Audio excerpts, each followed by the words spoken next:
Hey everybody, we are on part 3 of the American history, a landmark history of the American people, and this will be the first part of chapter 12. So pull up your papers and you see a really pretty, or pages I've attached. It's very early in the morning here and I'm afraid my tongue may not be working, but we're gonna see if it will. Today's actually Halloween, October 31.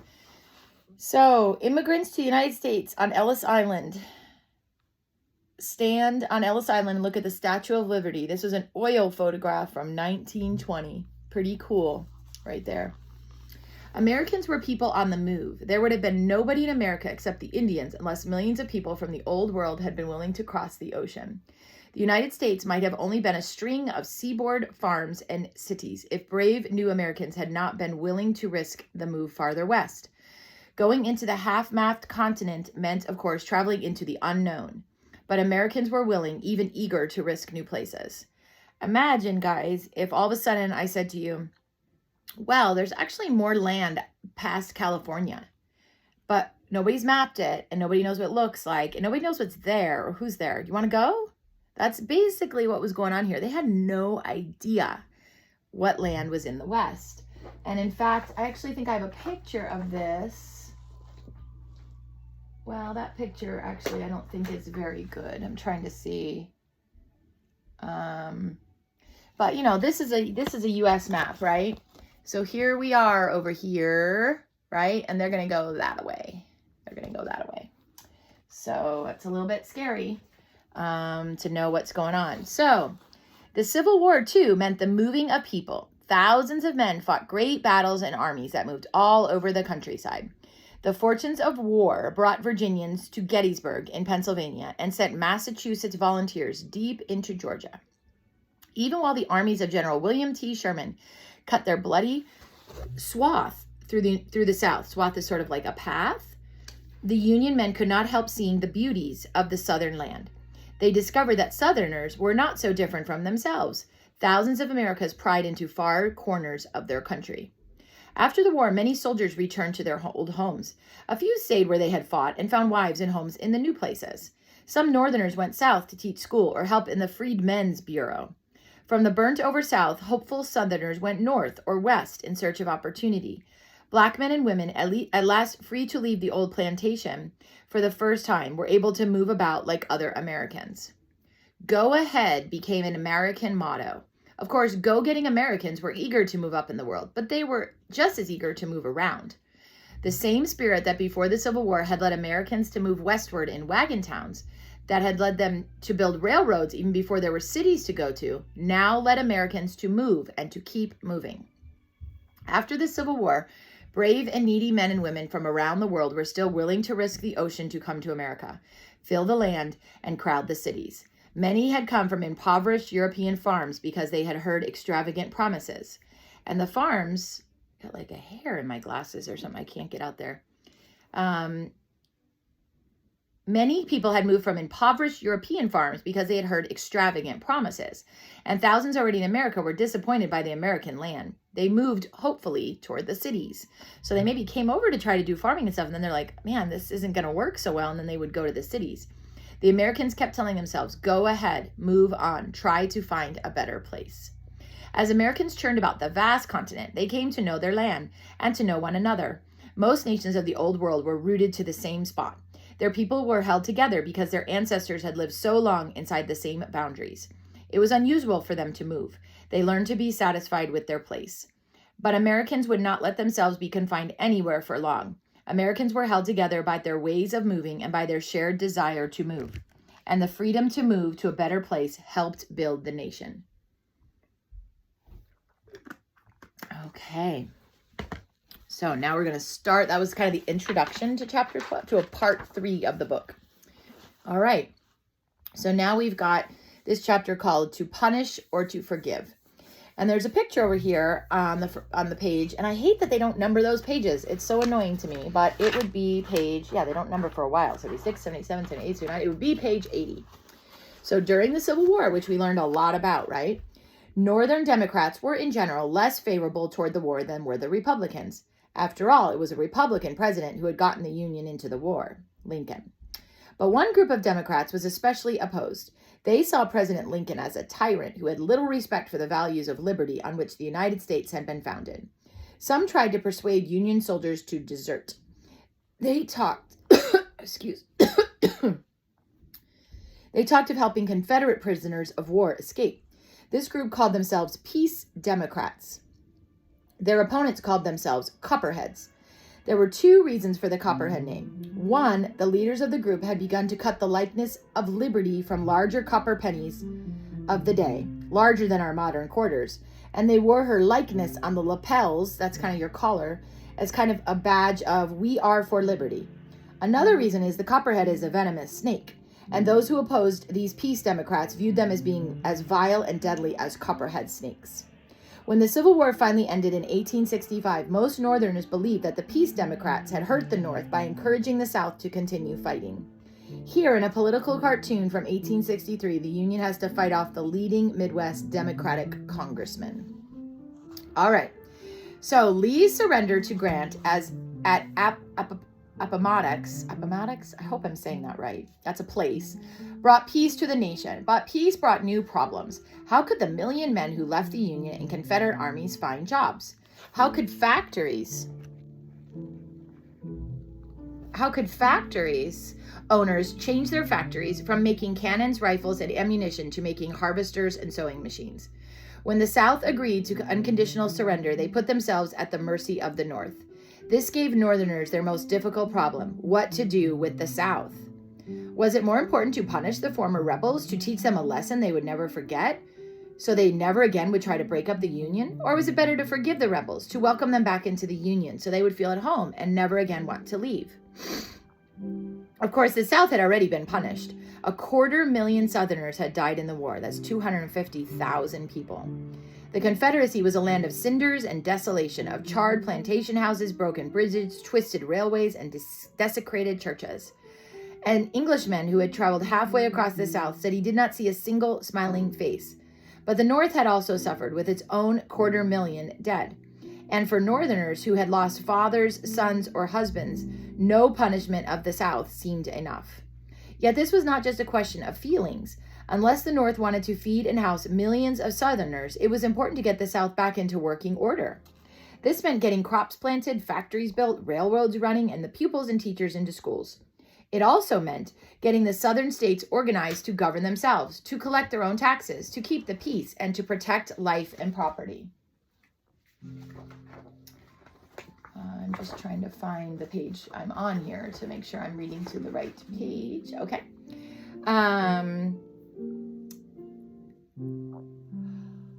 Well, shoot, I lost my spot now. Loss of property. I know the word was property.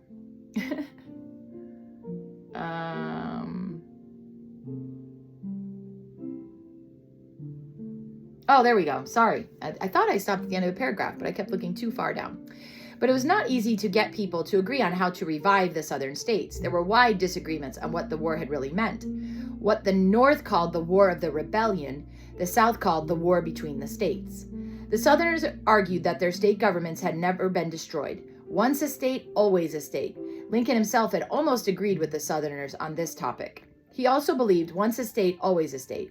But for Lincoln, this meant that the Southern states had no power to secede from the Union, to get out of the Union.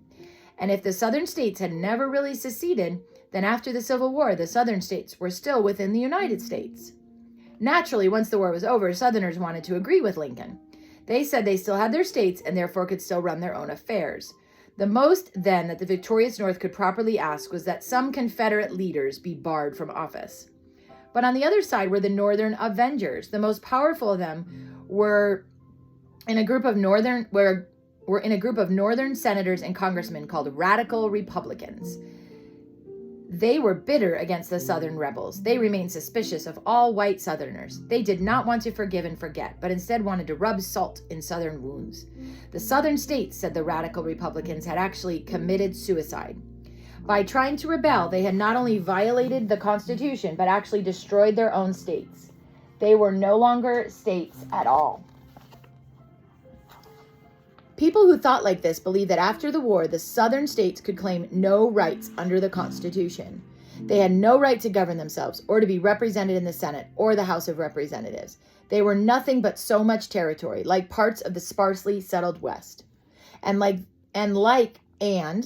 those Western territories, see, that's where commas are really important, right? Those commas tell me how to read that sentence. And like those Western territories, Congress could govern them any way they wanted. Here's a picture above of ruins of Charleston, South Carolina by the Civil War photographer Matthew Brady. He was a very famous photographer in the Civil War. For many people in the South, reconstruction after the Civil War meant clearing away rubble and rebuilding their cities. Man, that looks so bad.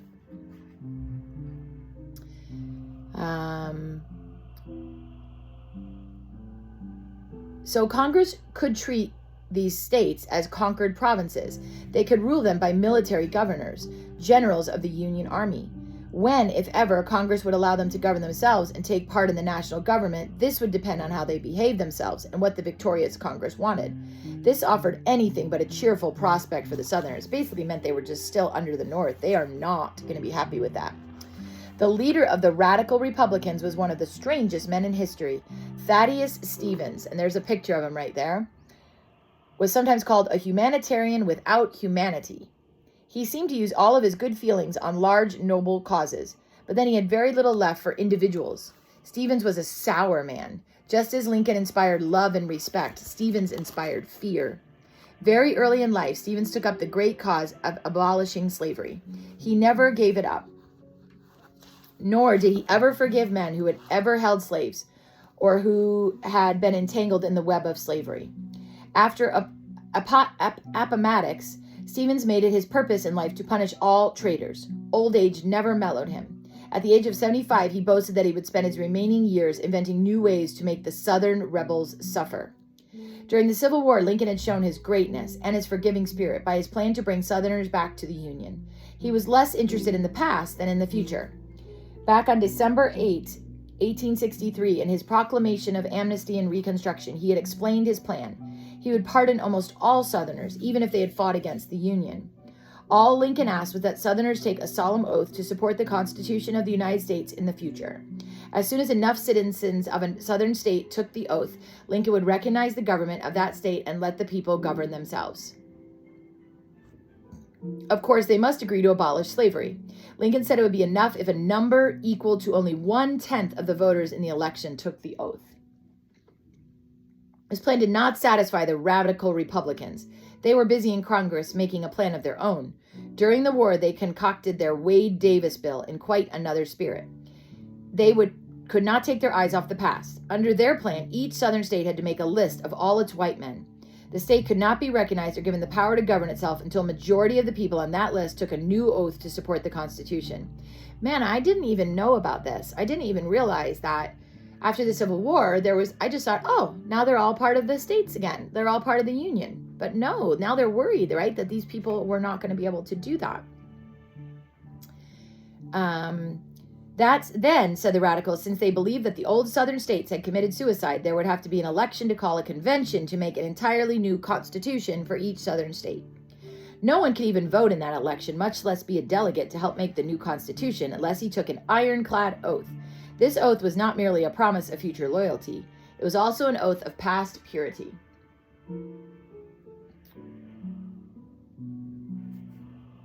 Just trying to see where they wanted me to read to for this part on page 83. Let me just double check it. Finish the last paragraph. Okay, so we're going to read all the way down to almost the whole page. No one could even vote in that election, must be a delegate to help make the new constitution unless they took the ironclad oath. You had to swear that you never held office under the Confederacy, that's the South, or fought in the Confederate Army. By the end of the war, most white men in the South could not honestly take such an oath. They'd all fought or been involved. Everybody that was of a normal age was fighting in the war. Under the radical scheme, it would be years before any Southern state could set up a majority government for itself. It would have to wait until the whole Civil War generation was dead. But that did not bother the radical Republicans. They were quite willing to keep the Southern states under military rule by Northern generals. They said they were in favor of liberty, but they were not willing to give it to white Southerners.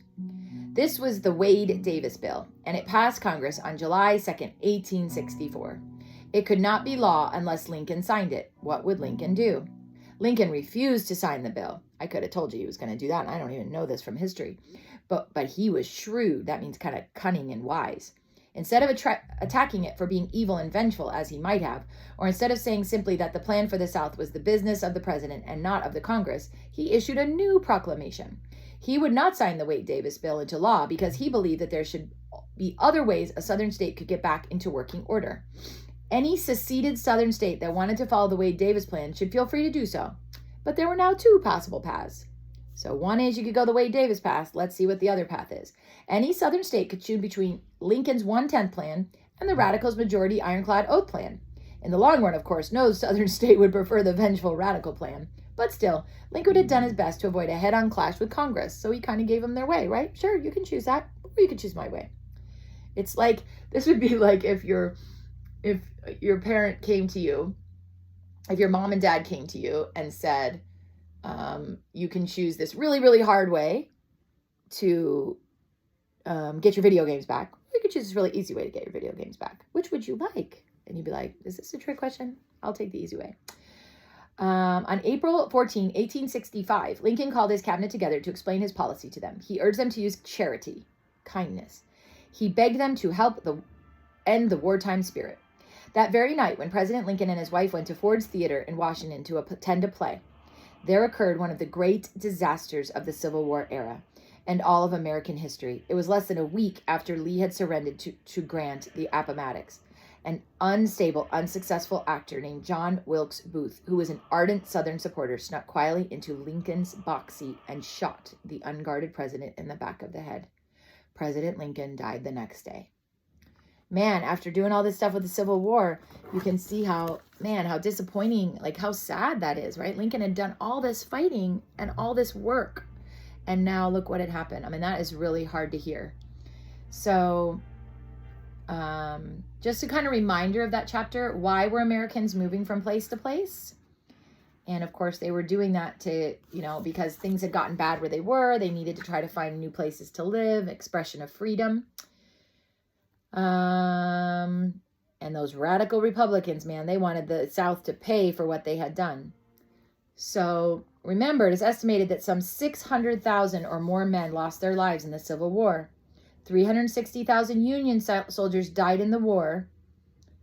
And that's more than what the book had said. So this is a kind of a note in the workbook that I have. So the book says 250, but I actually think it was closer to 360,000 and about 250,000 Confederate soldiers. There's no hard and fast numbers, right? Back then, you wouldn't necessarily have a detailed count of how many people died. Some people think the numbers were much higher on more sides. No matter what the numbers indicate, both sides suffered severely from this. Okay, and then we talked about the Wade-Davis bill. So I'm going to post this. I'm going to have a few other things for you to look at. Zoe, taking a look at your timeline, President Abraham Lincoln issues a proclamation of amnesty and reconstruction under which Southern states could join the Union, 1863, and radical Republicans passed the Wade-Davis bill, 1864. So there'll be a few more fun things up for you.